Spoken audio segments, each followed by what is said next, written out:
الحمد لله رب العالمين الصلاة والسلام على سيد المرسلين محمد المصطفى وأحمد المجتبى شفيع المذنبين رحمة للعالمين وعلى سيدنا محمد المهدي المعروف إمام الأولين وآخرين فأعوذ بالله من الشيطان الرجيم بسم الله الرحمن الرحيم أطيعوا الله وأطيعوا الرسول صدق الله العلي العظيم محترم المقام مرشدین اکرام فقراء اعزام وحاضرین مجلس وصدر جلسہ ونگران کار جلسہ ومعتمد جلسہ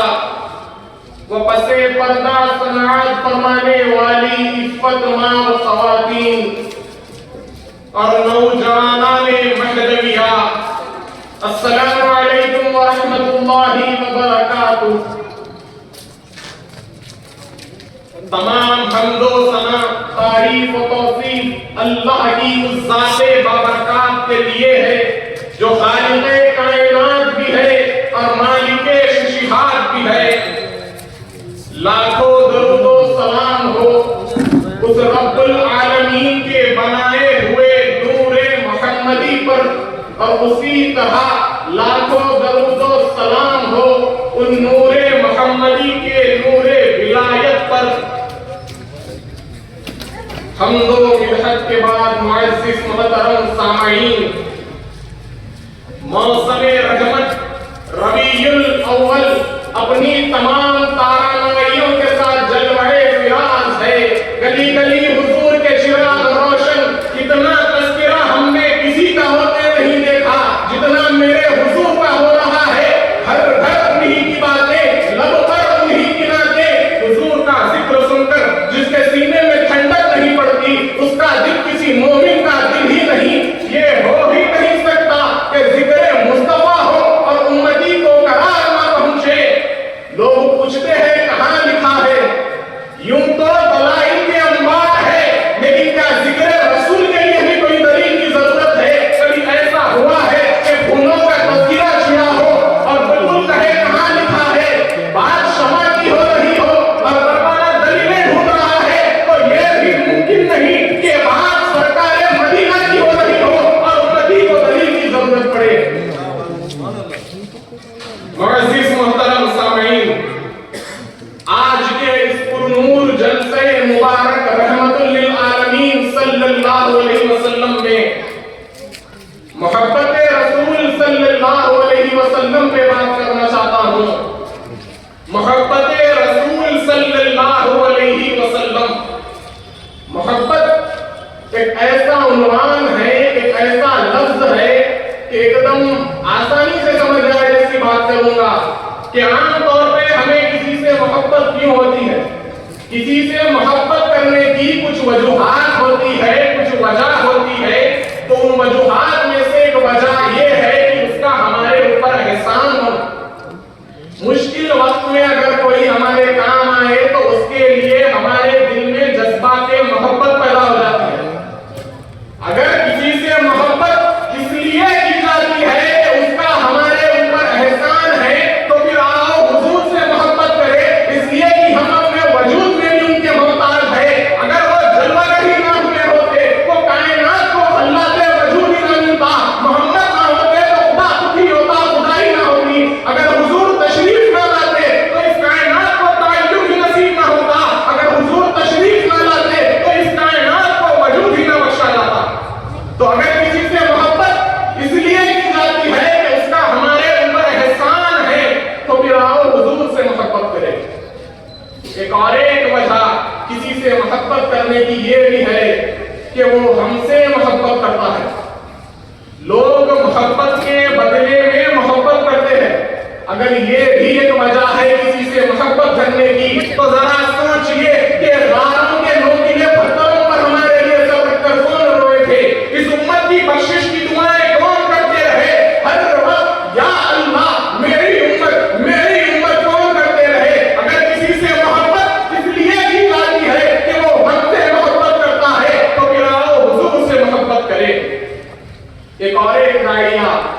اور ایک وجہ کسی سے محبت کرنے کی یہ بھی ہے کہ وہ صاحب کمال ہے۔ آج کے دور کے حساب سے بات کروں گا کہ دنیا کے دانشوروں سے، بڑے بڑے لوگوں سے لوگ اس لیے محبت کرتے ہیں کیونکہ وہ صاحب کمال ہے۔ اگر کسی سے محبت اس لیے کی جاتی ہے کہ وہ صاحب کمال ہے تو بلغ العلا بکمالہ، بلغ العلا بکمالہ۔ کوئی لامت ایسا صاحب کمال جس نے انگلی کا اشارہ کیا اور درخت قدموں میں آ کر سجدہ کیا، کوئی لامت ایسا صاحب کمال جس نے اشارہ کیا اور چاند ٹکڑے ہو کر قدموں میں آ گرا، کوئی لامت ایسا صاحب کمال جس نے ہاتھ کا اشارہ کیا اور سورج پلٹ کے اثر کے وقت پر آیا ہو، کوئی لامت ایسا صاحب کمال جس نے اشارہ کیا اور کھجوریں پکی ہوئی قدموں میں آ گری۔ تو اگر کسی سے محبت اس لیے کی جاتی ہے کہ وہ صاحب کمال ہے تو پھر آؤ حضور سے محبت کریں۔ ایک اور ایک دائرہ، ایک اور ایک وجہ کسی سے محبت کرنے کی یہ بھی ہے کہ کل بعد میں کام آئے گا۔ لوگ تعلق رکھتے ہیں ایسے لوگوں کے ساتھ، سیاسی لوگوں سے، افسروں سے، ان کو تحفے وغیرہ دیتے ہیں کہ کل بعد میں ہمارے کام آئیں گے۔ تو اگر کسی سے محبت اس لیے کی جاتی ہے کہ کل بعد میں کام آئے گا تو مجھے بتاؤ کہ حشر سے بڑھ کر بھی کچھ ہے؟ کیا حشر سے بڑھ کر بھی کچھ ہے جہاں کوئی کسی کو پوچھ نہیں رہا ہوگا؟ اگر کسی سے محبت اس لیے کی جاتی ہے کہ کل بعد میں کام آئے گا تو پھر حضور سے محبت کرے۔ ایک اور ایک دائرہ، ایک اور ایک وجہ کسی سے محبت کرنے کی یہ بھی ہے کہ وہ حسن جمیل ہے، خوبصورت ہے۔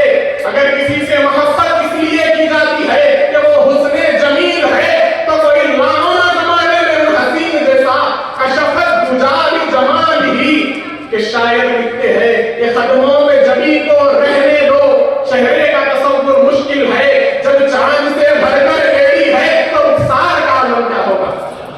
تو اگر کسی سے محبت اس لیے کی جاتی ہے کہ وہ حسن جمیل ہے تو پھر آؤ حضور سے محبت کریں۔ اپنی تقریر کو آگے بڑھاتے ہوئے عشق مصطفیٰ صلی اللہ علیہ وسلم کا ایک واقعہ بیان کرتا ہوں کہ حضرت جابر رضی اللہ تعالیٰ عنہ روایت کرتے ہیں کہ میں نے ایک دن اللہ کے حبیب صلی اللہ علیہ وسلم کو فخر و فاخر میں دیکھا تو میں نے اللہ کے حبیب صلی اللہ علیہ وسلم کو اپنے گھر پر دعوت دی اور کہا کہ یا رسول اللہ آپ میرے گھر تشریف لائیے، میں آپ کے لیے دعوت کرنا چاہتا ہوں۔ اللہ کے حبیب صلی اللہ علیہ وسلم نے آپ کی دعوت کو قبول کیا تو حضرت جابر رضی اللہ تعالیٰ اپنے گھر جاتے ہیں، اپنی اہلیہ سے کہتے ہیں کہ دیکھو میں نے اللہ کے حبیب کو اپنے گھر دعوت پر بلایا ہے، تو گھر میں جو کچھ بھی ہے بنا دینا، پکا دینا۔ تو حضرت جابر رضی اللہ تعالیٰ کے گھر ایک بکرا یا بکری تھی، آپ نے اس بکرا یا بکری کو چھری سے ذبح کیا اور گوشت پکوان کو دے کر چلے گئے۔ حضرت جابر رضی اللہ تعالیٰ کی اہلیہ کھانا پکانے لگ جاتی ہے۔ حضرت جابر رضی اللہ تعالیٰ کے دو چھوٹے بچے تھے، انہوں نے اپنے والد کو دیکھا تھا کہ وہ کیسے بکرا یا بکری کو ذبح کیے تھے۔ بڑا بھائی چھوٹے بھائی سے کہتا ہے کہ تو یہاں پر لے جا، میں تجھے ذبح کرتا ہوں۔ چھوٹا بھائی لے جاتا ہے، بڑا بھائی چھری چلا دیتا ہے اور وہ ختم ہو جاتا ہے۔ ماں یہاں پر روٹیاں ڈال رہی تھی، وہ کیسی ماں تھی، وہ کیسے عاشق رسول تھے۔ جب بڑا بھائی اپنی والدہ کو اپنے طرف آتے ہوئے دیکھتا ہے تو ڈر کے مارے چھت پر چلا جاتا ہے اور چھت پر سے کود کر وہ بھی ختم ہو جاتا ہے۔ حضرت جابر کے دونوں بچے ختم ہو گئے۔ جب حضرت جابر کی اہلیہ اپنے دونوں بچوں کو دیکھتی ہے تو اسی حالت میں اندر مٹا دیتی ہے اور اپنے حبیب کی دعوت کے انتظام میں لگ جاتی ہے۔ وہ کیسی ماں تھی، وہ کیسے عاشق رسول تھے، اپنے دونوں چھوٹے معصوم بچے ختم ہو گئے لیکن حبیب کی محبت اتنی تھی کہ دعوت کے انتظام میں لگ گئی۔ حضرت جابر رضی اللہ تعالیٰ جب آپ رسول اللہ صلی اللہ علیہ وسلم کے ساتھ گھر آتے ہیں تو یا رسول اللہ صلی اللہ علیہ وسلم کہتے ہیں کہ اے جابر تمہارے جو چھوٹے بچے ہیں نا ان کو بلاؤ، میں ان کے ساتھ کھانا کھاؤں گا۔ حضرت جابر رضی اللہ تعالیٰ اندر جاتے ہیں، اپنی اہلیہ سے کہتے ہیں کہ بتاؤ بچے کہاں ہیں؟ رسول اللہ صلی اللہ علیہ وسلم انہیں پوچھ رہے ہیں تو حضرت جابر کہلیا کہتی ہے کہ بچے کہیں باہر کھیلنے گئے ہوں گے، اب آپ اللہ کے حبیب کو کہیے کہ وہ کھانا شروع کر دے۔ حضرت جابر رضی اللہ تعالیٰ عنہ نہیں پتا کہ کیا معاملہ ہوا، وہ آپ رسول اللہ صلی اللہ علیہ وسلم کے پاس آتے ہیں، کہتے ہیں یا رسول اللہ آپ کھانا شروع کر دیجئے، بچے کہیں باہر کھیلنے گئے ہوں گے۔ تو اللہ کے حبیب فرماتے ہیں کہ اے جابر نہیں، مجھے اللہ کا حکم ہوا ہے کہ میں تمہارے بچوں کے ساتھ کھانا کھاؤں۔ تو حضرت جابر رضی اللہ تعالیٰ پھر اندر جاتے ہیں، اپنی اہلیہ سے کہتے ہیں کہ بتاؤ بچے کہاں ہیں؟ اللہ کے حبیب ہاتھ روک کر بیٹھے ہیں، کھانا نہیں کھا رہے ہیں۔ تو آپ کی اہلیہ سارا معاملہ کر دیتی ہے۔ تو حضرت جابر رضی اللہ تعالیٰ باہر آتے ہیں اور کہتے ہیں یا رسول اللہ آپ کھانا شروع کر دیجئے، اب بچے نہیں آئیں گے۔ تو رسول اللہ صلی اللہ علیہ وسلم پوچھتے ہیں کہ بتاؤ جابر کیا معاملہ ہوا ہے؟ تو حضرت جابر سارا معاملہ کر دیتے ہیں۔ تو اللہ کے حبیب صلی اللہ علیہ وسلم ان دونوں کو سیاحت میں باہر لاؤ کہتے ہیں۔ دونوں بچوں کو باہر لایا جاتا ہے اور اللہ کے حبیب صلی اللہ علیہ وسلم کا ہاتھ دیکھیے، وہ ہاتھ کیسا ہاتھ تھا۔ آپ ان دونوں بچوں کے ہاتھوں کو پکڑتے ہیں اور کہتے ہیں اٹھو، اللہ کے حکم سے اٹھو۔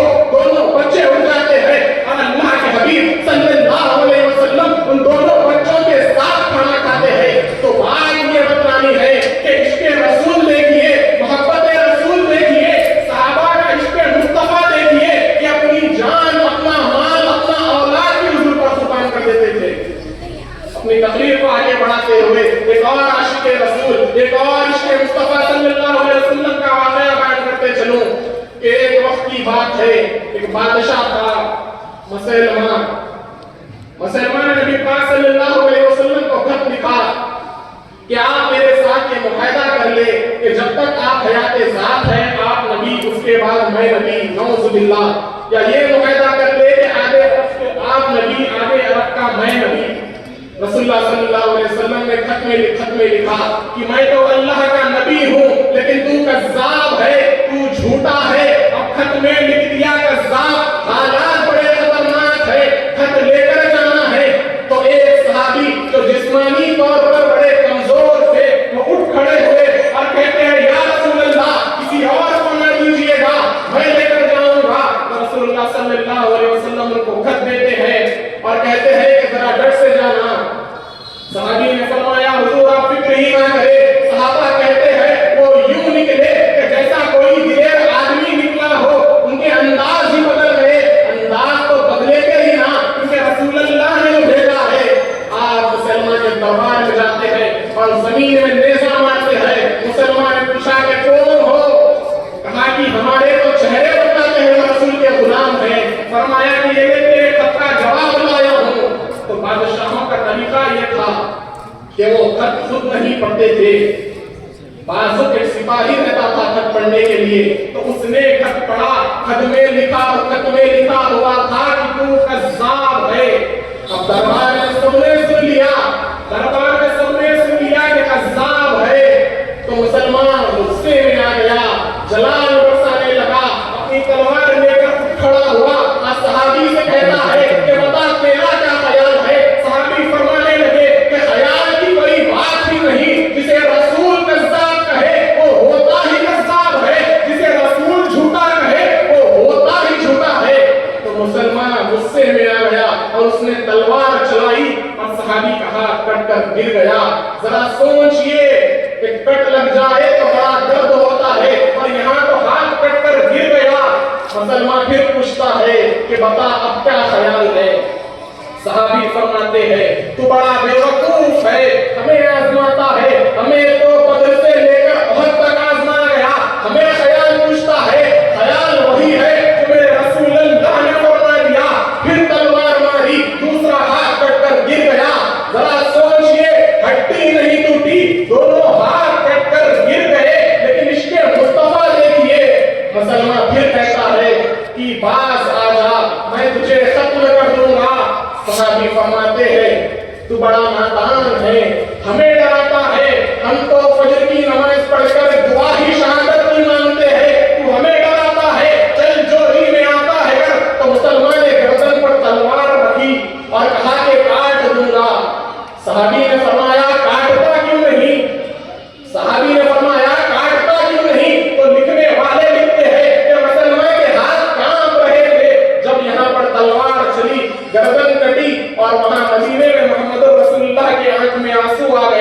صحابی پوچھے یا رسول اللہ کیا ہوا؟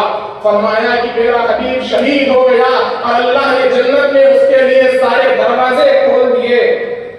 تو بات آپ کو یہ بتلانی ہے کہ صحابہ کا عشق مصطفیٰ دیکھیے، صحابہ سے حضور کی محبت دیکھیے کہ اپنی جان، اپنا مال، اپنا اولاد، اپنا سب کچھ قربان کر دیتے تھے۔ اور آج ہماری زندگیاں دیکھ لیجئے، ہم اپنے آپ کو کیسے عاشق رسول کہہ رہے ہیں۔ اپنے طرز زندگی کو دیکھو، اپنی معاشرت کو دیکھو، اپنے حقیقے سے لے کر ولیمے تک کے طرز حیات کو دیکھو، اپنی شادی سے لے کر اپنے امور سیاست تک دیکھو، اپنے لوگوں کی طرف لہجے اور برتاؤ کو دیکھو، اپنے ماں باپ کے ساتھ اپنا سلوک دیکھو کہ ہمارا کیا کیا حضور کو پسند نہیں۔ اللہ اکبر۔ حضرت انس بن مالک رضی اللہ تعالیٰ عنہ لکھتے ہیں، حضرت انس بن مالک رضی اللہ تعالیٰ عنہ کو کسی نے دیکھا کہ وہ ایک دن شوربے سے کدو کے ٹکڑے نکال کر کھا رہے تھے۔ کسی نے پوچھا یہ کیا کر رہے ہو؟ فرمایا مجھے نہیں پتا، میں نے ایسا کرتے ہوئے رسول اللہ کو دیکھا ہے۔ حضور ایک دن مدینے کی گلی سے گزر رہے تھے، ایک وہاں گھر کے تعمیر ہو رہی تھی۔ حضور نے اس گھر کے طرز کی تعمیر کو دیکھا اور آپ کو وہ گھر پسند نہیں آیا۔ فلاں سے پوچھا یہ کس کا ہے؟ کہا فلاں انصاری کا ہے۔ تو حضور وہاں سے چلے گئے۔ کسی نے اس انصاری سے کہا کہ حضور کا یہاں سے گزر ہوا تھا، تیرے مکان کو دیکھا تھا، پر چہرے کے تاثرات یہ بتا رہے تھے کہ حضور کو تیرا مکان پسند نہیں آیا۔ تو انہوں نے کہا ٹھیک ہے، اور مکان کو زمین برابر کر دیا، یعنی گرا دیا، یعنی توڑ دیا۔ کچھ دن بعد حضور کا پھر گزر ہوا۔ حضور نے دیکھا کہ مکان کی جگہ مٹی کا ڈھیر پڑا ہوا ہے۔ فرمایا کہ بلاؤ اسے بلایا